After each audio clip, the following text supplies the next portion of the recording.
లైఫ్లో సక్సీడ్ అవ్వాలనుకుంటున్నారా? ఇంకేంటి ఆలస్యం? మేనిఫెస్టేషన్తో మీ లైఫ్ని మార్చేయండి. మేనిఫెస్టేషన్ ఎఫెక్టివ్గా జరగాలి అంటే గ్రాటిట్యూడ్ ఒక మెయిన్ పిల్లర్. గ్రాటిట్యూడ్ సిరీస్లో భాగంగా ఈరోజు మన టాపిక్ అమ్మ. అవునండి, మదర్స్ డే వచ్చింది అనుకుంటున్నారా? లేదండి. అమ్మ మీద ప్రేమ ఎక్స్ప్రెస్ చేయడం ఒకరోజుకే పరిమితం కాకూడదని నా ఈ చిన్ని ప్రయత్నంతో ఈ వీడియో. Hello guys, welcome to my channel Sunglow tiles. ఒకరోజు మనము అమ్మ అవుతాం. ఆ రోజు ఆమె విలువ పూర్తిగా తెలుస్తుంది. అమ్మతో నా వెరీ ఫస్ట్ మెమొరీ అమ్మ కడుపులో ఉండడం, అమ్మ బయట మాట్లాడుతుంది.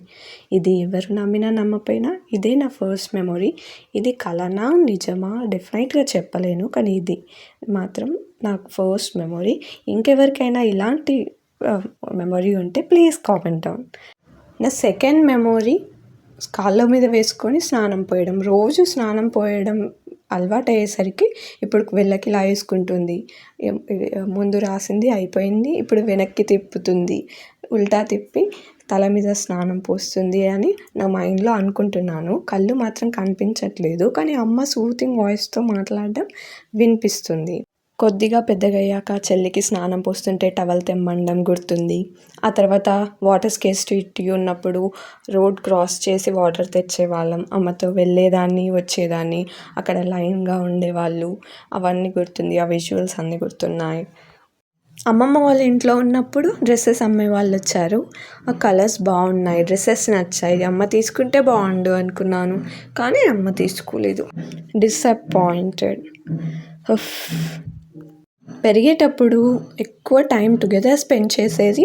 కుంకుడుకాయలు స్నానం పోసి, అది పెద్ద ప్రాసెస్.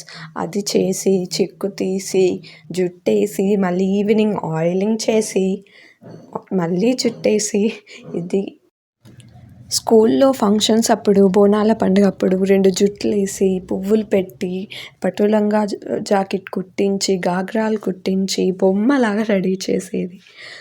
ఫ్రెండ్స్తో కలిసి ఆడుకునే వాళ్ళం. అష్టాచెమ్మ ఫ్రెండ్స్ చాలా ఇష్టపడేవారు. కజిన్స్తో కలిసి ఆడుకునే వాళ్ళం అష్టాచెమ్మ. తను ఈజీగా నవ్వేసేది, సెన్స్ ఆఫ్ హ్యూమర్ ఉండేది తనకి. తన జోక్స్ క్రాక్ చేయకపోయినా కూడా వేసిన జోక్స్కి ఈజీగా నవ్వేసేది. ఆ సెన్స్ ఆఫ్ హ్యూమరే, ఈ నవ్వే గుణమే నాకు కూడా వచ్చింది.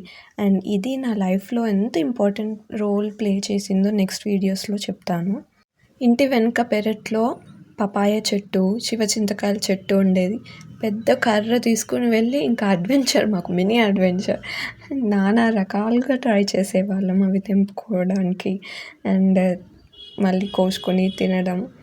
ఇంటి వెనకాల కూర్చొని చాలా ముచ్చట్లు కూడా చెప్పుకునే వాళ్ళం. How she has grown up, తన చిన్నప్పటి ముచ్చట్లు అన్నీ షేర్ చేసుకునేది. అప్పుడు చంద్రముఖి మూవీ వచ్చింది. అప్పుడు కాయిన్ బాక్స్లో ఇట్లా హారర్ ట్యూన్ వచ్చేది. అది వద్దు వెళ్ళకు అని చెప్పింది. అయినా కూడా నేను వినకుండా వెళ్ళి కాల్ చేసి వచ్చాను. ఇంటికి వచ్చేసరికి గుమ్మం ముందు నిల్చుని ఉంది. ఇంట్లోకి రావద్దు, నేను వెళ్ళొద్దని చెప్పాను కదా అని సీరియస్ అయిపోయింది. కొద్దిసేపు బయట ఆడుకొని మెల్లిగా ఇంట్లోకి వెళ్ళాను. రోడ్ దగ్గరగా ఉంటుంది కాబట్టి యాక్సిడెంట్స్ ఎక్కువ జరిగే సిచ్యువేషన్ అది. ఒకసారి యాక్సిడెంట్ జరగబోయింది. ఇంకా కథం 1 hour క్లాస్. ఆ భయంతోనే ఒళ్ళు దగ్గర పెట్టుకొని ఏం చేయాలన్నా కూడా 1కి 2 సార్లు ఆలోచించి మరీ చేసేదాన్ని. ఓ గాడ్. అండ్ చిన్నప్పుడు హోంవర్క్ రాపించేటప్పుడు తను కూడా ఇంగ్లీష్ నేర్పించమనేది. అది ఎప్పుడూ కాలేదనుకోండి.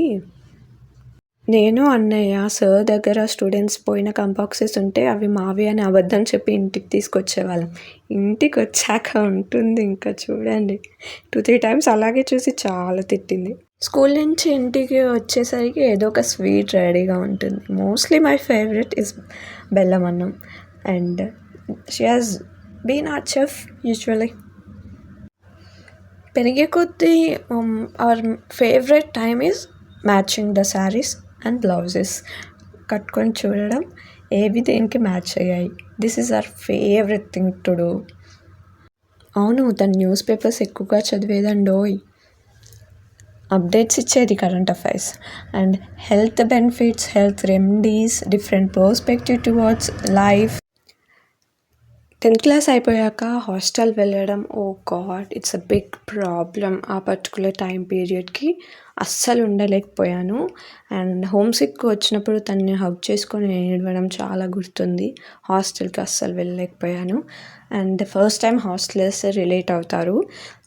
హాస్టల్‌లో ఉండి మనకి కాయిన్ బాక్సెస్ దొరకవు, ఫోన్స్ దొరకవు. లైన్‌లో నిల్చొని వెయిట్ చేసి మాట్లాడాలి. లంచ్ బ్రేక్ చాలా తక్కువ టైం ఉంటుంది. అండ్ అలా వెయిట్ చేసి నిల్చుని తను ఫోన్ ఎత్తగానే ఏడుపొచ్చేసేది. వాయిస్ వినగానే ఏడుపొచ్చేసేది. మీరు మీరు ఎంతమందికి ఇలాంటి సిట్యుయేషన్ గో త్రూ అయ్యారో ప్లీజ్ కామెంట్ చేయండి. 2, 3 ఇయర్స్ ఎవ్రీ ఇయర్ 2 డేస్ అట్లా సిక్ అయ్యేదాన్ని. ఫుడ్ పాయిజన్ అయ్యేది అన్‌రిలేటెడ్ రీజన్స్ వల్ల. అయితే చాలా హెవీగా బాడీ పెయిన్స్ వచ్చేది, హెడ్ పెయిన్ వచ్చేది. అసలు నేను ఎప్పుడు చిన్నప్పటి నుంచి చిన్నగా కూడా ఫీవర్ ఎక్కువ రాకపోయేది. సో, పెద్దగా అయ్యాక అలా వచ్చేసరికి నేను హ్యాండిల్ చేయలేకపోయాను. తను పక్క నుండి హెడ్ మసాజ్, ఫీట్ మసాజ్ చేస్తే చాలా రిలీఫ్ అనిపించేది. Without her it would have been tough. ఆ మినిట్‌లో పర్టిక్యులర్ సిట్యుయేషన్ అప్పుడైతే ఇంకా ఎక్కువ I'm very thankful to have her. Pregnancy టైంలో డెలివరీ అప్పుడైతే ఇంకా చెప్పనక్కర్లేదు. ప్రెగ్నెన్సీ నాకు ఫస్ట్ 2 మంత్స్ హెవీగా వామిటింగ్స్ అయ్యేవి. అండ్ డెలివరీ పెయిన్స్ 3-4 అవర్స్ తీశాను. Oh God! తనని పట్టుకుని I have gone through it.